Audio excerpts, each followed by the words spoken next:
All right, welcome everyone to episode 1 of Arsenal Pass Time in the Round. I'm Brendan Patrick, as always, joined by 2-2 drop calling participant Hayden Dale. Welcome, Hayden. Yeah, what's going on, man? 2-2 drop has a nice ring to it, I guess. Yeah, give him the real kind of the lowdown. But yeah, so just to tell you guys a little bit about this section of the podcast. So with Arsenal Pass, we try to keep it very formal, very much kind of a level up kind of thing, just pure content, and deliver as much value as possible in that 1 to 1.5 hour section. I think with that, we don't have a lot of time to talk, express our own personal views on the game, and just kind of there's not a lot of creativity that comes into it. So we wanted to add this section in to just talk about the current state of Flesh and Blood, things like callings, local scenes, what we're playing, what we actually think of the game. Usually it's good, but sometimes we may have some criticisms. And yeah, just ultimately have a more freeform place to talk.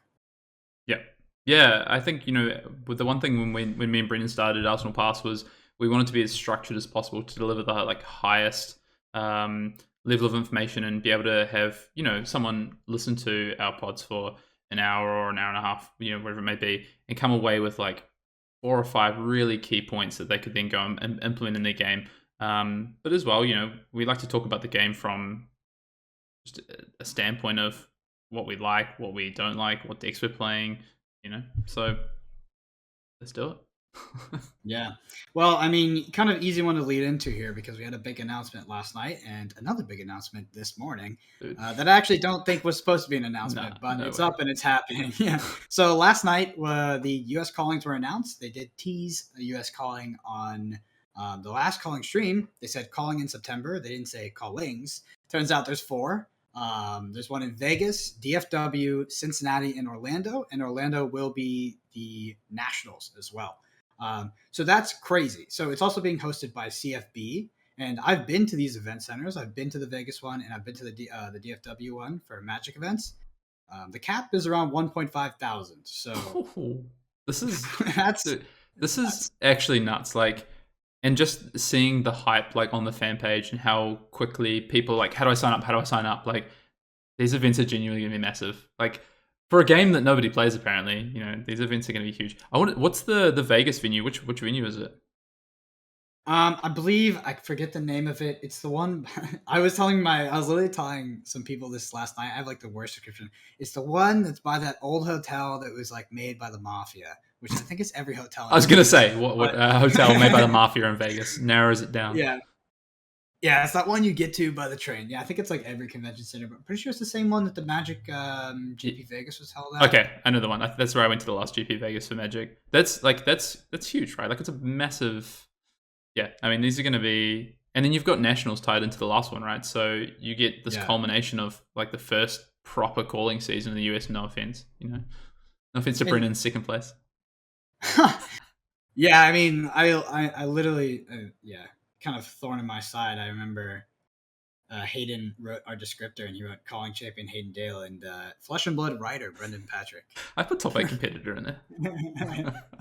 No, but to be honest, those callings were a bit of a wash. They were very, very early in the game, 2019. They were quite small, and this is unprecedented. This is going to be on a level which we've never seen anything close to it. Right? This is imagine a Magic GP. That's I think the closest thing a lot of us have been to. It's going to look like this, and now just put it's just Flesh and Blood. They've got the event tickets. They've got you can buy unlimited boosters. They're going to have mats. What is that even going to look like? Is there going to be the whole print rows of the sets that you can claim with tickets and stuff? Okay. I have no idea. It's so foreign to me. Yeah. I can't believe it's actually happening. When I saw it, I'm so lost for words. Yeah, I wasn't expecting the scale of this to happen this year.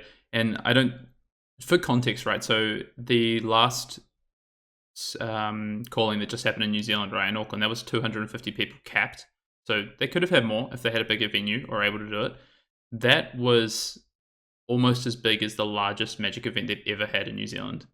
And I think that was 280, 300. And they could have hit that if they had the right venue for it. So Brendan, I want to ask you, what do you actually think this could be? Vegas, I think that's probably going to be biggest, right? Or I guess maybe DFW. But how many people do you actually think are going to play in the main event or show up over the weekend? It's going to be massive, right? I don't think we can understate it. Yeah, I think close to 1,000 or more than 1,000. So my biggest concern when I saw this, I was like, oh god, I have to sign up the next 30 seconds before it's going to sell out because I assumed like a 250 cap. If it was capped at 250, I literally think it would have sold out in less than Yeah. 2 minutes. It's just I'm so happy that it is at this bigger venue and that everybody will probably have a chance to get in. But that's one thing that I know a lot of our viewers are based in the US, but for people over in the APAC region in Europe, like they don't really understand the North American Flesh and Blood, like what state it's in terms of how competitive it is to try to get into an event. Like our skirmish season was kind of miserable. Like they sold out in less than a minute. They pre-sold. Like you couldn't even get into your locals. Like you had to have hookups at the stores. Like it was hard. And there's no way you were getting into one that wasn't near you that you didn't know people. They sold out so fast. So yeah, I mean the amount of people that are willing to travel that are just want to play is insane. So I think that these things are going to get close to 1K, and they could even be farther than that. And like we talk about, like oh yeah, um, you know nobody plays this game right, but like these things are going to attract like also that the side that is saying that, right, like the investors are going to be going to these things. There's going to be shop setups, there's going to be all this stuff, especially in Vegas, right? They always have like all the big investor guys will head to that, whether they're they're buying or trading or just kind of trying to network. But I mean the North American Flesh and Blood scene is massive from what I understand. Like at my local game stores, it outpaces every other game already. Yeah, yeah. And that's in DFW.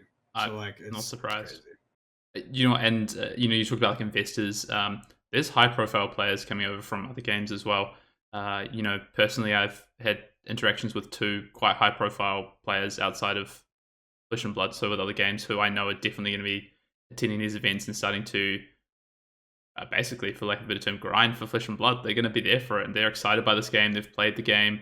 They think it's a great game and has legs, so they're ready to back into it. So, yeah, I'm excited to see. Obviously, for me, it's probably going to be a remote watch this time around for the callings this year. But I'm excited for what 2022 has to hold as well for events. I just wasn't expecting events of this scale to happen so quickly, I don't think. And it's exciting. And yeah, they have to be regionalized for obvious reasons with travel, but it's a start, right? We get in the right direction. We move through nationals in most regions this year, which we're going to talk about in a second as well, and into first worlds next year. So yeah. And anyway, let's get on to Road to Nationals and Nationals. So I don't think Road to Nationals has been announced. I mean, it definitely hasn't, but it's things have happened, right?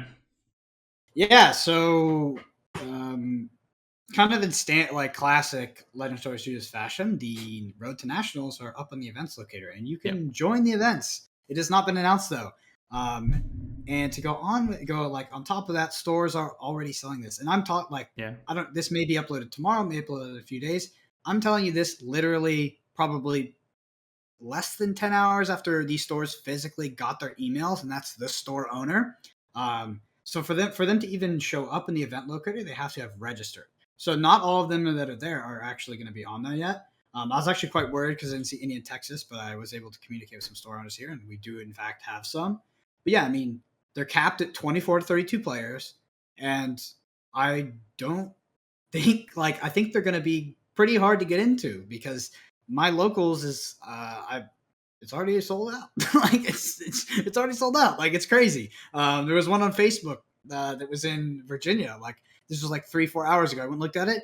It had a 30-player cap, had list of names. It was at 25, and I got in. And I'm just like, what the heck is going on? Because I didn't even know what was happening. And I'm like, if I don't know something is happening, then like 95% of people that are playing this game don't know it's at. Because like I'm constantly in the Discord, constantly talking with people. So I mean, yeah, I don't think this was the intention. No, I don't think so. I think it's like for me, it's kind of good and bad. I think it's great that obviously stores and the player base are so excited and so amped up by this, and has such a big pool already that that things are coming out early. But at the same time, maybe a bit of a better structure on how this would work and how players could get into this. Because like you say, for you, who's someone who you run the Discord, you have Fab Gauntlet, like you are pretty well known in the community in terms of North America and have some connections to stores. For the average Joe, like just if I was there trying to get into these events, like I just have no chance, I think. So it's I don't say no chance, but it's going to be, Pretty close. yeah, like Yeah, pretty close. it's. You talked about skirmish being tough to get into, so I just hope there's enough road to nationals that everyone who wants to play one can get into one and play it and have the chance at getting to nationals in Orlando. Yeah, that was so we're at such early stages where LSS could totally come back and be like, what the heck are you guys doing? You can't pre-sign for this, you can't do any of this stuff, like all these like lists that you have throughout the window. I don't think it's gonna happen. But if it does, there could be a more official process that goes through. With the way it is right now, yeah, I mean, getting into skirmishes, if you're in like a higher density region where people play the game, and Texas happens to be one of those regions, very, very hard. Like incredibly hard. Pretty much had to have my phone, in the group chat with notifications on, like 24/7, just ready to go.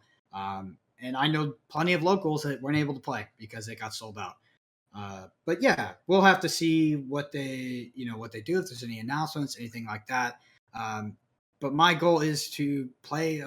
I want to play as many of these as possible. I was planning, so I financially planned to travel to these every single weekend, and I was more kind of like I was looking at it in this like the sense of like New Zealand, where you guys kind of had, um, they were very structured. You understood how it worked out. Like in the U.S., as we can see already, there's like tons of them. There's already 20 or so up, and there's multiple that are scheduled at the same time. All this kind of stuff. So yeah, just a lot more to try to decompress and kind of work through in order to set up a schedule to go to these events. But my main gripe was that I didn't want to get, kind of not priced out, but like not able to get in soon enough and then have to use my only PTI at Nats because Yeah. that would suck.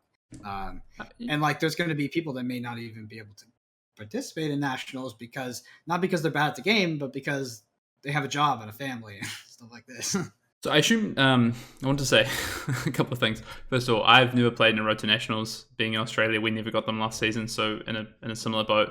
It was only New Zealand, I think, and maybe Singapore and a bit of Taiwan that got them. So I'm super excited for what happens with ours. I haven't heard anything about Australia yet. We haven't had the leaks, I guess, that you guys have had over there. They're up on the site if you want to go check. Yeah, I might have had a wee look and saw one so far. Yeah.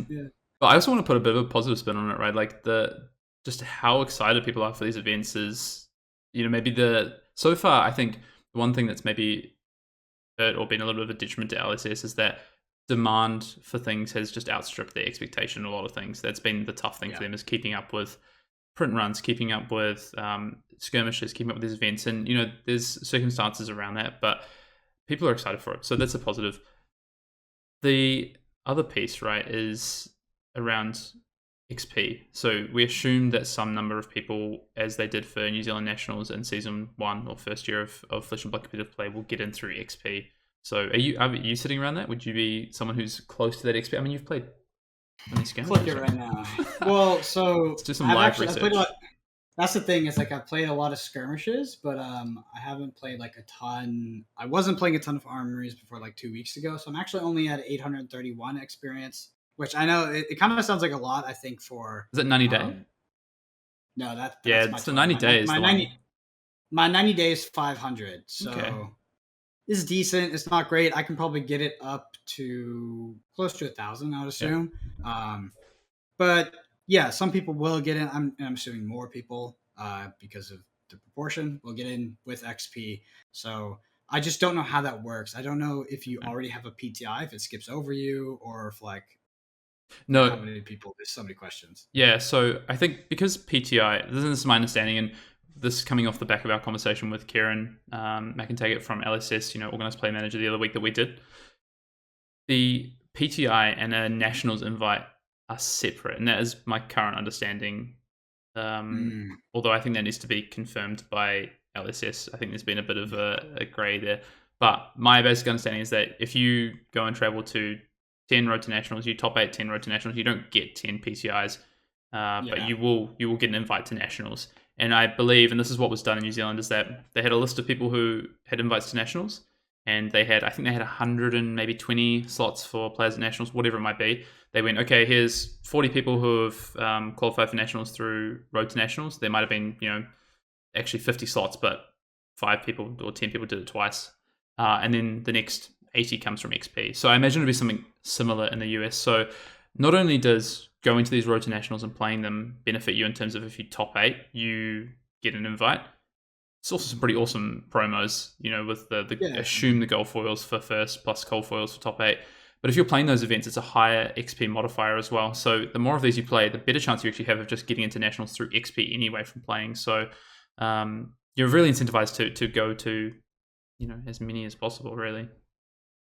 yeah, for sure, and it is a 6 XP modifier, so like skirmish. I think that top aiding one of these things is a pretty reasonable goal for a lot of people because there are so many. I think that was like I talked about a bit earlier. Like that was the one thing that I wasn't really prepared for was the scale because I kind of extrapolated New Zealand, but didn't really account for just the much larger population and New Zealand's area. tiny. Yeah, 5 million exactly. people. So that but like seeing like like 4 or 5 of them in like Georgia or in like Wyoming and stuff like this, like I didn't even know people played from over there. Mm.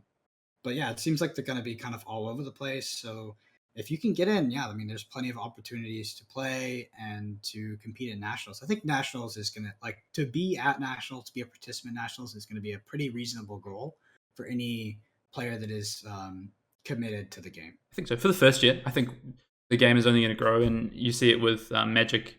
US Nationals back in the day, qualifying for Magic was super difficult because it was very limited. It was tough to get into. There was only a certain amount of regionals, and that's probably the way that eventually Flesh and Blood would go.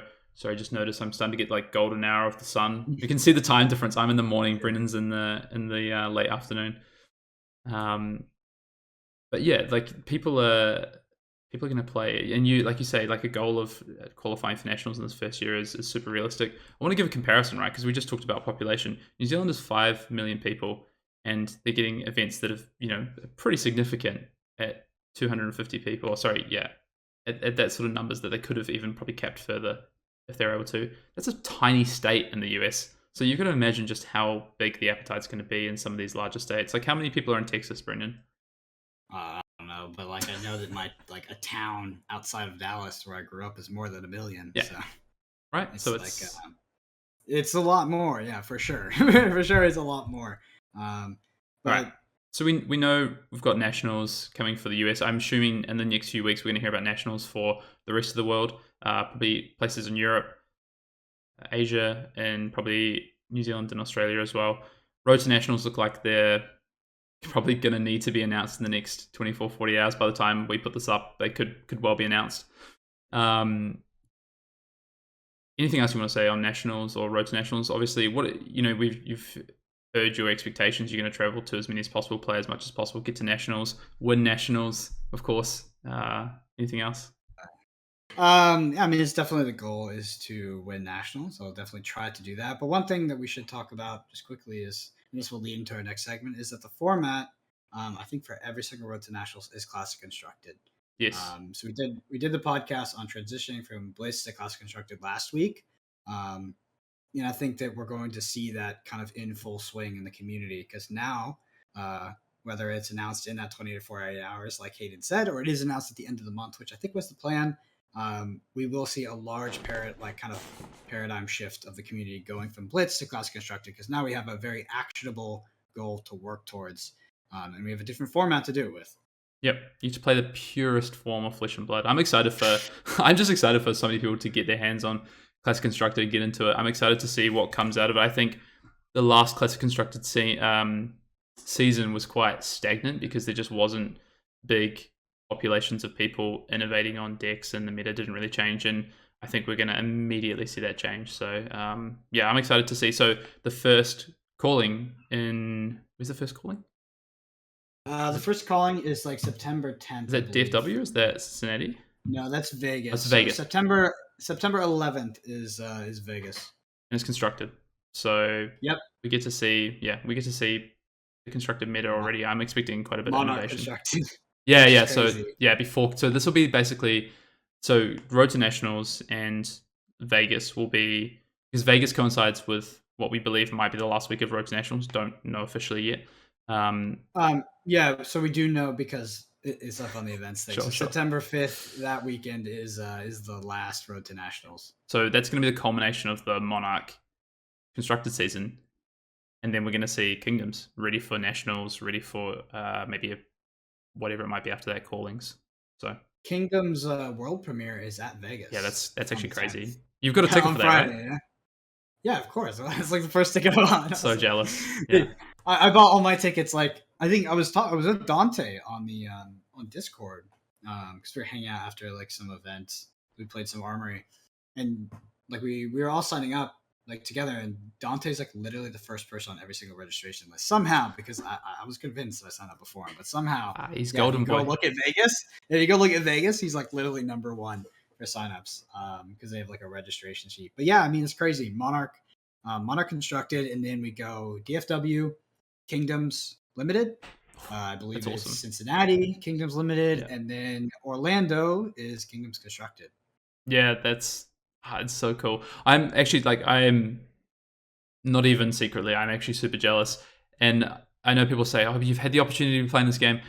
In Australia, we got the short end of the stick a little bit in terms of the APAC region for the game when it started. We didn't, unfortunately, get Road to Nationals. We didn't get Nationals last year. We, I think, got 2 like Road to Callings. We weren't able to travel to the last 2 callings. It's been a bit tough, right? Especially people in Melbourne. So down in Melbourne, which is for our overseas viewers, from me, for North American viewers, is like our city in Victoria, which is a bit south of where I live in Sydney, the next state over. And they were in lockdown during the last New Zealand calling, so they couldn't travel for that. So it's been a bit difficult. I think there's lots of optimism here in Australia as well for Road to Nationals, and callings in the future as well. So just super excited to see what happens. As much as I'd love to get over and play some in North America, I'd also love to play some here in New Zealand as well. I mean, in Australia and New Zealand as well. I really wish you could come over for like Vegas or DFW. I mean, ideally Vegas, because I mean Vegas is gonna be nuts. I mean, it's like our first.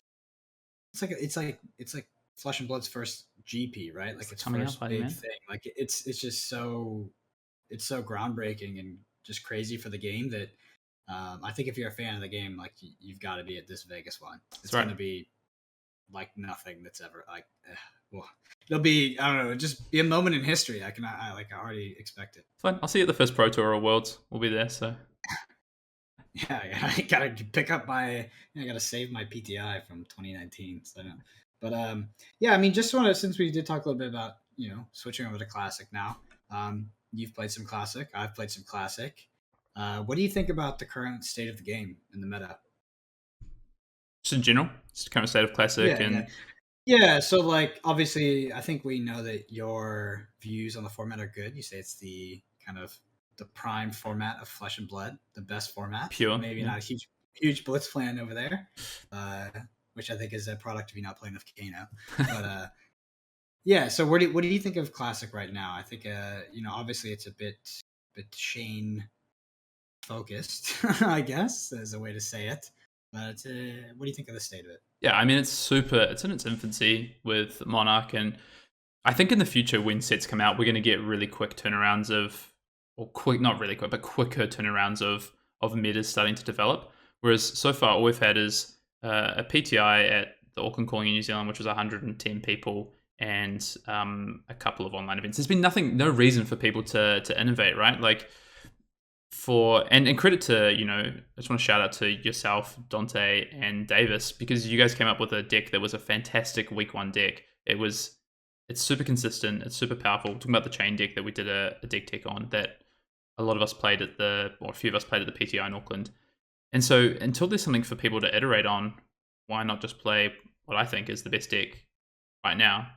But in saying that, I think once we get into people actively going, okay, I want to qualify for nationals, I want to be there in Orlando come November, people are going to have to start iterating, and there's people in the game who are a lot smarter than I am, who are going to go out there and find ways to beat these decks. I will be honest, I've spent the last 2 weeks trying to work out how to beat this chain deck that we've built, that you've built and then we've iterated on.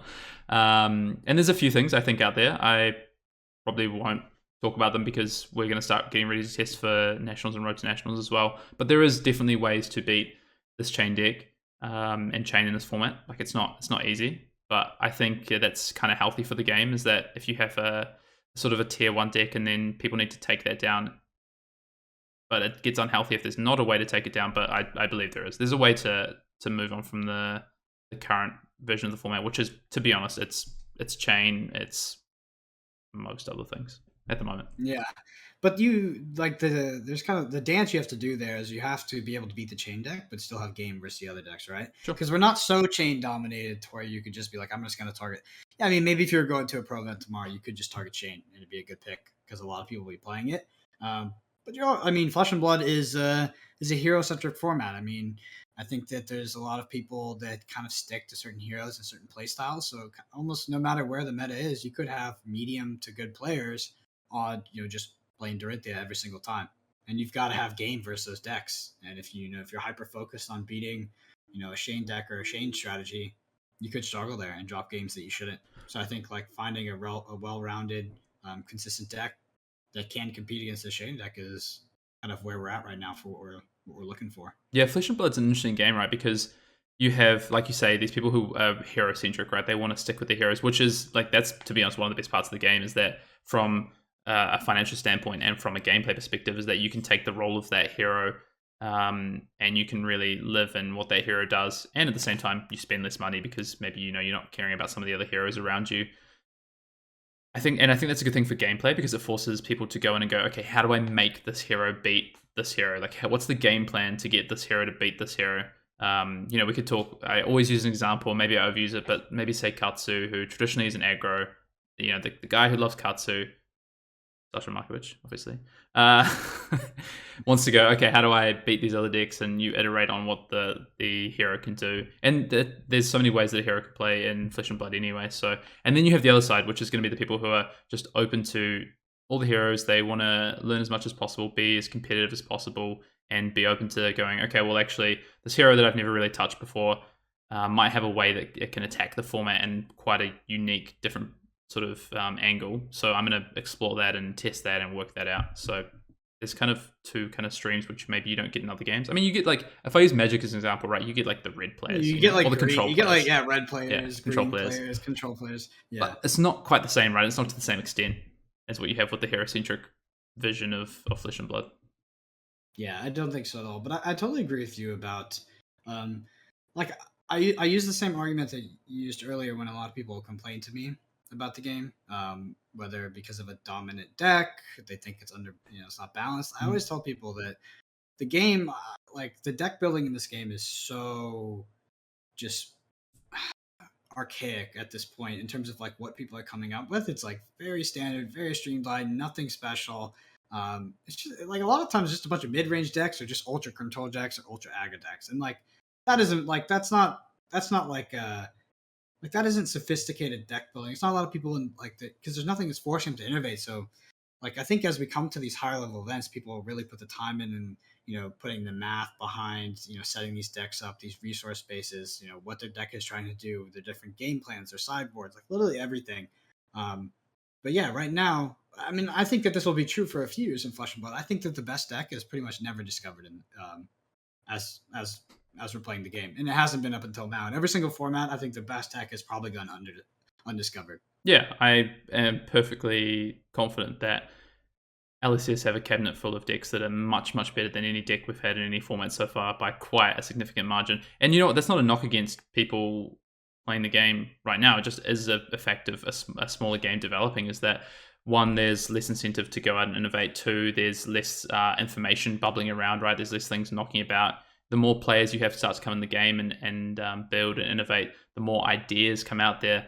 Even certainly for me, I've just had pretty maybe strong opinions on heroes or the ways they should play, and then I see something that's happening, on a table at a local game store not far from me, and it gives me an idea, right? But the more players you have doing that kind of thing, trying random stuff out, the more information there is available. Because you can't go out, there's no way, right? You can go and play every single hero and every single combination of like cards and theorycraft, and then go and like test those things. It's just impossible. You don't have time to do all that. So yeah, I mean, if we look at a game like Hearthstone or probably Magic the Gathering Arena now, probably even Moto back in the as in recent times, like they have massive amounts of data to go through that allows these formats to kind of get figured out, or they get kind of set. I wouldn't even say they get figured out, like, because if you look at those games, those metas still will evolve over time, which is crazy that like you can have probably millions of points of data, and then 2 weeks later, the meta is totally different and has changed after like a new set comes out, right?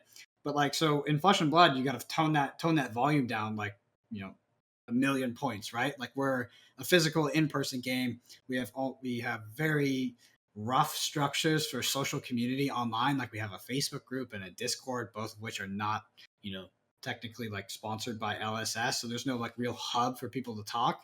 Um, and then it's just like these local scenes that are kind of spread out all over the place. This has changed with Skirmish. So Skirmish being online changed this. A lot of commingling of ideas, of play styles. People got a lot better. But yeah, I mean, that's kind of why I stick to my thought that I think that, before you go to, almost every Flesh and Blood tournament you go to, there is a potential to break the format before you go. Um, like whether you can accomplish it or not, whether your team has the skills or the intelligence, like that doesn't matter. But I think that, um, yeah, I mean, I think that there's always a potential to kind of come with a deck that just literally beats everything. Just a great meta pick that people aren't expecting. Yeah, if it's for one event, right, you just need the best deck in the room on the day with the best strategy. It doesn't even need to be, long term. You just need to be able to go. I will take the recent PTR as an example, right? Like a player like Winton who won that event decided to play a mid range control Katsu kind of build and had a very specific game plan against Chain. And maybe that game plan in the future doesn't work because people understand it and know what to do. But for the event, perfect. Like that's a great call and a great way to attack something. You just need the best strategy and the best deck on the day, right? Yeah, 100%. All right, so I mean, I want to kind of close this out, but all these competitive kind of events are getting announced, or organized play is getting developed. So callings, road to Nats, all this stuff. So I just want to talk a little bit about you, Hayden. So like, what is your goal in Flesh and Blood, and why? Like, I'll sort of rephrase the kind of the core question is why do you do what you do? But why do you put so much time into this game? What are you trying to achieve, and what do you feel like you're getting out of it? What does it provide back to you? Yeah, great question. I think there's two things for me. One is so there's obviously a personal side, like what do I get out of this game? Like I wouldn't play it. I wouldn't do what I do if it wasn't something I enjoyed and actively wanted to pursue. So from that side, I want to play this game competitively. That's my goal. My first goal is to be Australian national champion. That's the first goal. I get to Worlds, play on the Pro Tour, like get at least sort of 12 to 24 months of playing this game competitively and reassess what I want to do from there. It's not easy. Like I have a full-time career as well, so I have to balance that. And I have my own aspirations in my career. But at the same time, I love this game. I love the community, and I love the just the way that this game so far has the path it's taken, and I want to be a part of that. I want to be part of that journey with this game. And the second part is that because of the people who play it, because of my experiences so far, I want to try and give back to give back as much as possible to this game in terms of what we've decided to do with Arsenal Pass, with what we do with Channel Fireball, with our written and visual content, is take some people on the journey, right? Grow this game as much as possible because I think it's an awesome game. Get people into it and get information out there that helps people get better at the game.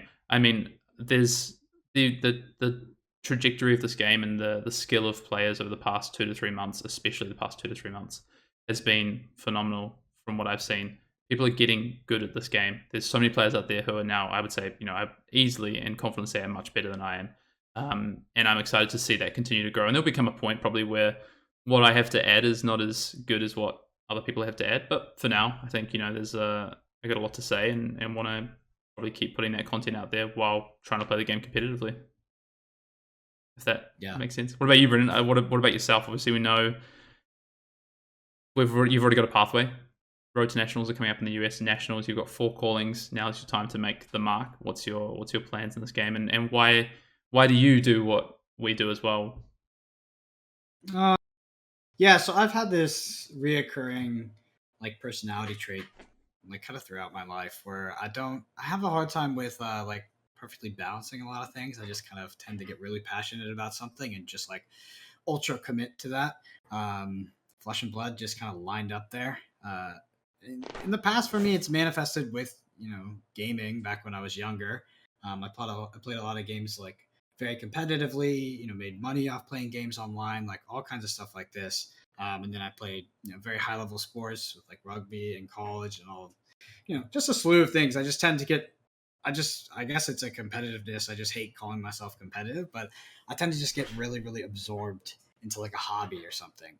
And then like kind of the the like the secret sauce for me to never get out of it or never be able to leave it is when I develop a community as well. So like when I start making friends, and then all the people that I know and hang out with every day also have kind of similar goals and aspirations, it makes it all just 10 times easier, because it's like I never really contend with myself as just like, is this what I want to do? It's always just, this is what I do. And like, it's in terms of goals, like the goal is always to be the world champion, to achieve the highest level, like the highest thing you can achieve. And everything else is just a stepping stone on the way.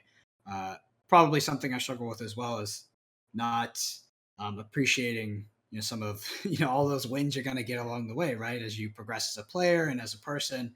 But yeah, my goal like is definitely to compete at the championships and win. Um, but yeah, it strikes some sort of competitive passion, a hobby side of me. I also am an adult now, so I have to manage that with, some sort of social life, a job, my dog, all that good stuff. So luckily, it's a card game. Card games are like, we grind a lot. Like, this is a lot of work, and Hayden and I are on with each other 12 hours a week at least. It's like literally scheduled. But that's very, very doable compared to some of the things I've done in the past, which was really just 14, 16 hours Mm. every single day. And then you still wouldn't make it if you did that. Like, it was still very hard. So I think that this is much more palatable, especially at like where I am in life in terms of my other responsibilities. And yeah, I just love the game, and I'm totally all in. And I just really, I also enjoy the content creation side. Like, I love putting stuff out there. It feels really good to put something out there and someone to get value from it. Um, Not really something I had experienced in the past, because I never tried the content creation side. But yeah, it's like a weirdly rewarding thing, just to, I don't want to say like helping people out, but when we do put something out and I do get like positive feedback, or someone comes and tells me like, this helped me, with this and this and this, like, it makes me just want to keep doing it. Yeah, 100%. And shout out to you, Brendan, because a lot of people might not know that you are the one who started the Flesh and Blood Discord. That is, your baby. That's the one you look after and run. And without you, we wouldn't have that community side of it with the Discord. So I mean, a lot of people don't know that as well. So Yeah, it's one of those things that would have happened no matter what. maybe. But at this point, yeah, at this point, like, like I have, so the Discord is, it has a fantastic team of admin, like of mods, and then it has an admin who is JJ Scott, who is just like he's a different animal. He's like a total machine, and I just couldn't, like, the way it's laid out and the professionalism and of how it is done. Pretty much comes down to JJ. Like, he's that guy who when LSS released the rules, he like rewrote them and sent them back. All that kind of stuff. But yeah, I'm just like Yeah, infinitely grateful to the team that I have around me that made that possible.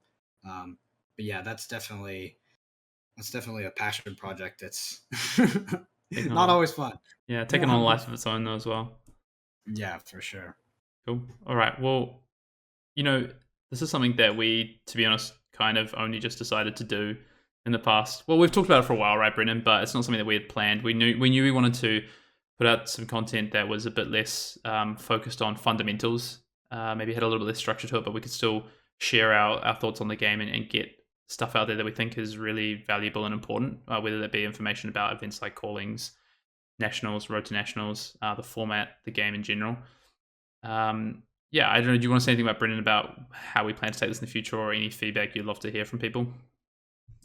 Yeah, I mean, I think that this is just going to be a creative outlet for me and Hayden. Arsenal Pass is great for what it is. I think that it provides value to people, and it does it so in a very concise fashion where there's not a lot of fluff. You kind of get to what you're looking for.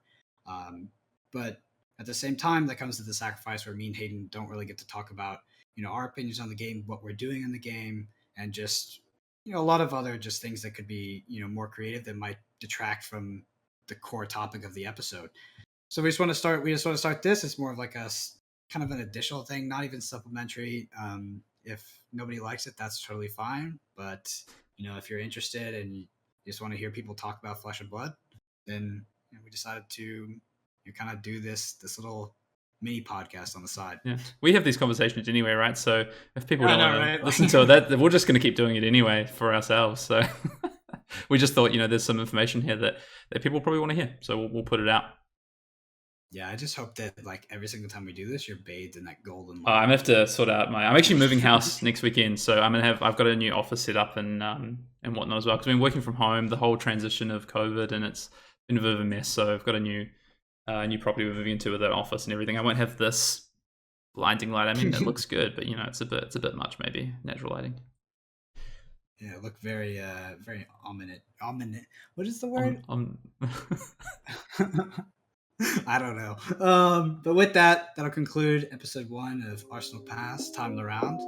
And until next time, see you guys.